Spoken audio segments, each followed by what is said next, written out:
Ingat jangan nyanyuk. Sat lagi nyanyuk pula. Tak. Jadi saya serah. serah dah. Saya nafi. Serah dah. Serah. Sama pasal kalam. Jadi saya serah. serah dah. Saya nafi. Serah dah. Serah. Ingat jangan nyanyuk. Sat lagi nyanyuk pula. Tak. Tak.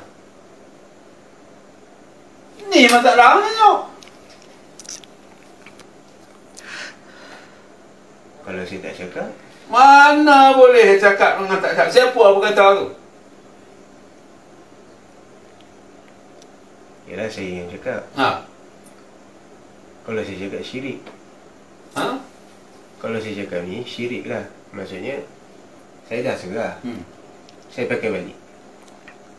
Cuba cakap bahasa tu betul-betul bahasa kena bahasa jangan nyanyuk cakap.